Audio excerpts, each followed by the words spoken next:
Hi everyone! Whoop! I didn't, I don't know if I'd conditioned you guys to prepare for, the theme every time, but... I was caught off guard. I was expecting that to, So, today we are here to talk about... Thunderball. Woo! It is the fourth Bond film. So, yeah, we're on number 4 now. There's a woman named Domino. Bond is, James Connery. Sean Connery? What is happening? Am I on crack cocaine? What is going on? There we go. I'm not on crack cocaine, just so everybody knows. Anyway. Wink. But, so yeah, it just kind of continues Sean Connery's shenanigans. It's interesting because the Bond films are starting to get more, budget, and you can kind of tell. Yeah. You can tell they're getting more budget and they have to resort to more things. So the thing about this one is they got a fucking cool underwater cam, am I right? Yeah, and there was some location, I can't remember, but they had it was a specific underwater set, and they used the crap out of it. Yeah, and I think this one might have been the most grossing since out of the beginnings so far. Yeah. So, yeah. It's just kind of a spy film where Bond is doing spy things. Yeah, I feel before the podcast, I was kind of getting into, for me, this one is, kind of less memorable than the last few, and, that might be a personal thing. I will say, though, this opening... I mean, Goldfinger's obviously my ultimate, but the Thunderball opening is the shiz in it. But I feel talking about the budget, I feel like they kind of lost something, because now they had this big budget and they could make it this very this spectacular thing with all these big underwater scenes, and they kind of lost the not to sound like a hipster, even though I do, but the kind of quirky the first few films, I think, because they weren't small films, but they didn't have the huge budget we associate with Bond now, and I think that gave them this sort of weirdness, and maybe put the focus a little more on undertones you could pick up, which is interesting because the films up until this point, until it gets into the 70s, really, when Bond becomes more reactionary to the bigger, broader, pop culture discourse as opposed to revolutionary in the pop culture discourse. So it's very overt about sexuality, because I think about Goldfinger with Pussy Galore and all that stuff. But when you look at Thunderball, it's weird because it does have a lot more subtextual things, I guess. I don't know. Yeah. I think particularly the film starts with him fighting this dude dressed as a woman, you know what I mean? And that's really fascinating.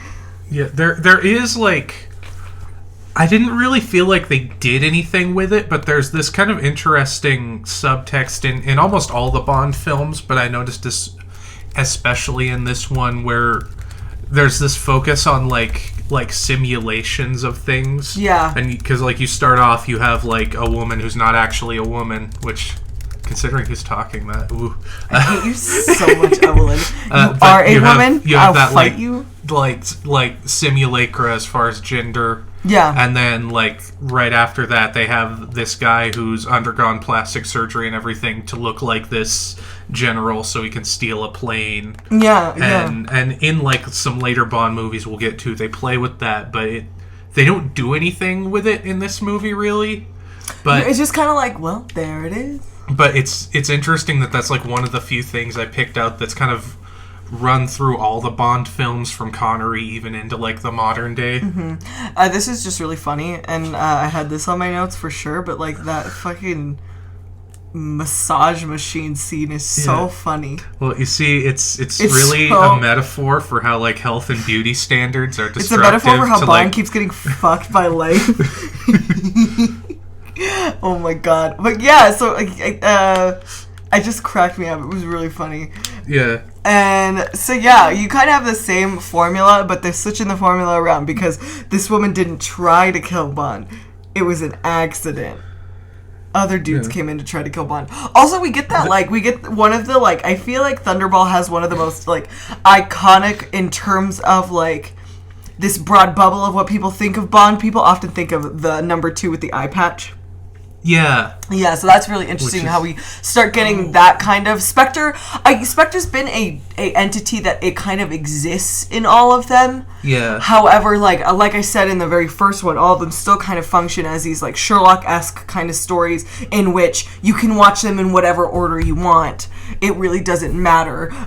Except for, the Daniel Craig Bonds are a little different because those try and have a continuity that the other Bonds don't necessarily have, from my knowledge. Yeah. But like these Sean Connery Bonds, you can pluck one out, and if you start with Thunderball, you won't get like confused because you missed Dr. No. You know what I mean? Yeah. And so and even looking then, at what I was gonna say, even then they recap, like, I think in From Russia with Love, they're like, we want to kill him because he killed Dr. No, and they're like, okay, you're up to speed. They're like, okay, and then we're done. So it's really interesting because this one kind of feels like it's starting to set up more of a continuity compared to the other films, and it's interesting doing that the fourth one in as opposed to earlier on.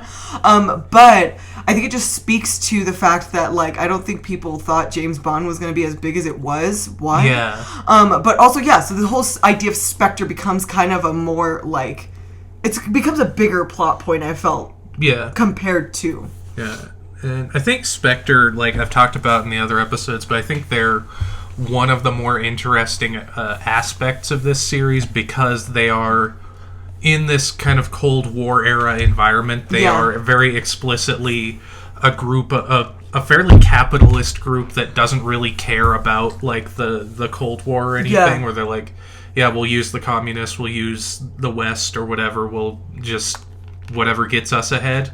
And I think in this time period, that's a really interesting way to go with your villains. Yeah, and two, I also remember, like, I don't remember if it was, I don't think it was Thunderball, I think it might have been Dr. No, but, like, also the way Spectre functions as, like, it's not traditional Cold War, like, politics in that it's not like, this is the Russians, blah. I think Spectre is explicitly cross-cultural. Yeah. And that's really fascinating. Yeah. Also, I noticed in Thunderball, I think they established that one of Spectre's hidden bases that, like, we see at the start of the film is hidden beneath, like, a... I don't know what exact office it was, but they were, like, talking to a bunch of, like, different people from different foreign countries about, like, getting them their visas and stuff. Oh my god. And then, like, he takes this elevator down, and then it's and that's also really fascinating, because the way Thunderball kind of goes into Spectre a little bit more, it leads to, like, this whole... Because there is something in the Bond films that you can't necessarily not talk about. And, I mean, we'll get there when we get to, like, You Only Live Once, or Twice. You only live twice. And things like that, where, like, there is a strong British subtext of imperialism behind the Bond films. Yeah. And I don't quite know what to do with that. I'm not as, like, familiar with English politics and English colonialism and things like that. But it is definitely a very big subtext throughout the film.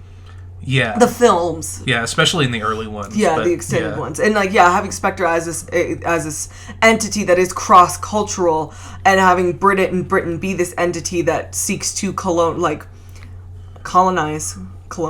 Wow, that was fucking intellectual. Colonize. Bond. I am here to colonize. That's me as a Bond villain. I'm wearing a panty eye patch, and I speak in an egregious Latin accent. I don't even know what accent that is. That blanket. Was like Russian by way of Cuba. Yeah, that was like a blanket European Russian accent. That was a blanket Norwegian. That's it. But yeah, let's talk about Domino. Yeah, she's pretty cool. Yeah, she has a swimsuit. She's got that branding on point. I thought it was very fascinating because we're getting to the point with all the... I think it's interesting that all the Bond women, yes, you have this sense of he eventually conquers them, but I really love how fucking over it they are. Yeah. It's the initial stages of meeting Bond, and I feel like, Pussy Galore, you had that very strongly, but you had a very, like, self-assuredness, like power dynamic between Pussy Galore and Bond. Domino just doesn't want a goddamn thing to do with him, and I love that. But yeah. Anything else to say about Domino? Like she's a lady. Yeah, like I said, this film's a little harder for me to remember for whatever reason. Just there's those underwater scenes. There were so many. Which is interesting. I will say, the underwater photography did look very good. Yeah. There's so many fucking underwater scenes. Which, it's interesting because, like, I feel like ideally underwater scenes and, like, space scenes work very similarly, but space scenes are always so much more interesting than underwater scenes. Yeah, that's a fucking fair point. And also, like, underwater scenes, too. Like, I think the way it combines with Bond is like, part of what, like, lags the film a little bit. Because it works really well, like, with the opening scene imagery, and you're like, wow, that's so fucking cool. But then every other scene, they're all underwater. And the thing about James Bond that we talked about is James Bond takes a lot of time with the violence and the, like, fighting and the, like, confrontation. Sorry, I just hiccuped. And when you apply that to, like, Thunderball, which is doing all of that just underwater, it's kind of clunky because it's underwater. Like, you know what I mean? They're like, it's like watching a slow-mo action scene. Yeah. You know what I mean? And so it's like, they're struggling. They're still struggling. Yeah. They're struggling. Sharks. Yeah, oh my god, the little shark boy. I love sharks. They're so cute. They're my favorite animal. That's a choice. Yeah. I also did Connery swim with a shark sharks are pretty chill, aren't they? Yeah, shark. They don't really just attack people.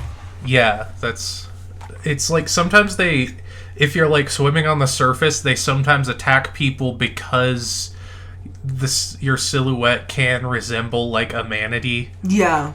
But like if you're like a person, and they can see you're a person, they don't really care. Gotcha. Okay. Well, and then I'm thinking about it now too, and to go back to the women in the film, I think this film plays off of like femme fatale, femme fragile in a really interesting way, because you have the woman like Domino who doesn't want anything to do with Bond, but isn't there that other woman that he's with? There's like 3 women, which is interesting. The course of this movie, because it's interesting because now it's not just like one Bond woman that's a spy. You know what I mean? Yeah. It's kind of like a bunch of them, which I mean, you had like women working for the bad guys, but I wouldn't necessarily equate them to women spies the past. But now you get like other women that are working with Bond throughout the film. So it's interesting too on that notion because like you get this whole idea that like the femme fragile kind of functions as the spy woman that's working with Bond, who will sacrifice herself to save the broader mission thing, as opposed to the femme fatale, who is like, you know, traditionally the one who has to die to repent for her sins or whatever. It's a really interesting twist on like the roles of women. And also, I think this was the one where you also had that woman who was like I can't remember if it was this or the next one, where you had that woman who was a CIA agent. I think it was... I think it was this one. I want to say it was. And, yeah. Let me see. Okay, yeah, I just saw it in the... lit. Little... Yeah. But yeah, and that was interesting because I think that's the first time we got a woman in this series who is 100% like painted as a professional. Like there's a little... Aside from like Moneypenny, but Moneypenny's like not in them a lot. Yeah. We get a character who's in it a lot. Like there wasn't a lot of like... There was maybe a little banter, but he didn't like flirt with her like usual, and she was just kind of like a CIA person who was there, and like she gets killed by the 2 like armed which is or whatever. So interesting to think that she kills herself. Yeah, that's right. She takes the cyanide pill or whatever, and that's super interesting because like you have like the women for good having to sacrifice themselves as opposed to the bad women, quote unquote bad women, having to sacrifice themselves, which is really, really fascinating. The other thing about this that I wanted to talk about with Domino was like the weird incesty kind of thing, which like... What's that? God, she keeps talking about her brother in like a weird way. Oh, yeah. Like a super weird way. And I don't know if it's like weird or meant to be read weird, but like just the way Bond women are super hypersexualized. When she talks about her brother, it's like kind of weird. Like the Bond and her are dancing together in intimate scenes, and she's like, but my brother though. And I'm like, what? And I remember that was really weird, and that kind of stood out to me. Yeah. As a very weird thing to put into the movie. A weird subtext. Because there's a lot of subtext in this. Yeah, and I don't know if that goes into like... reception theory or whatever. That honestly is totally probably, I don't imagine it's anything else. I remembered it. It's reception theory. Because I feel like the purpose of it serves in the plot is that he can eventually be like, well, Domino, they killed your brother. Work for me instead. You know what I mean? Yeah. So I feel like it wasn't meant to be subtextual, but I don't know why I'm reading it as subtextual. But like you said, like Bond women are just sexualized in general. So when one like talks about non-sexual stuff, it's like, wait a minute, what? Maybe that's my issue. But yeah, so Thunderball. Also, this we'll talk about it when we get to that movie. But Thunderball and Never Say Never Again, the unofficial Bond film, were both based loosely on the same novel. Oh, whoa, really? Yeah, because you get the... That's crazy. Oh, and also, like, when are we gonna... Just really quick to, like, talk to Evelyn. Don't listen, everybody. Turn down your... No, I'm just kidding. I feel like we'll cover... We don't have a day free to cover just Never Say Never Again. Yeah, I know it. So I feel like we should cover it, like... Do you want to cover it in the From Bond episode? Oh, we could... It came out, like... Between the two, I want to say it was like the Dalton ones. Yeah. We'll definitely cover Never Say Never Again, but it will have its own episode. We'll tack it onto one. But yeah. But yeah, that's super interesting that they were both based on the whole novel. Was it just like the crux of it was like both of them, like he's trying to get like to the two bombs in this and Never Say Never Again? What, like, I want to say, and also like I think it's a different villain, but he has the same like cruise ship. Oh, shoot.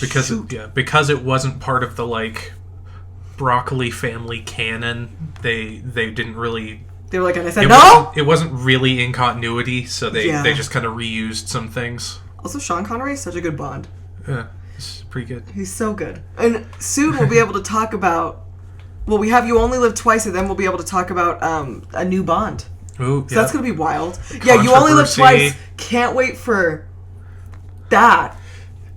You know, we'll get to that. We'll get to that tomorrow. So I'll see you guys tomorrow. Evelyn and I will see you guys tomorrow. Thunderball's pretty good. I liked it. Yeah, it's one of my favorite openings so far. It's like there's a lot of these movies I find I'm more like I talk about them and I'm like, yeah, I don't really remember this one that much. And then we start talking about it and I'm like, oh, okay, this was all right. Yeah. So it's pretty solid. I think Connery is my favorite Bond. Can't 100% confirm yet, but yeah. Yeah. I'll reserve my opinions until we're done with this thing. Until we're done with this undertaking. Okay, well, thank you guys. Bye. He always runs while others walk. We'll see you next time.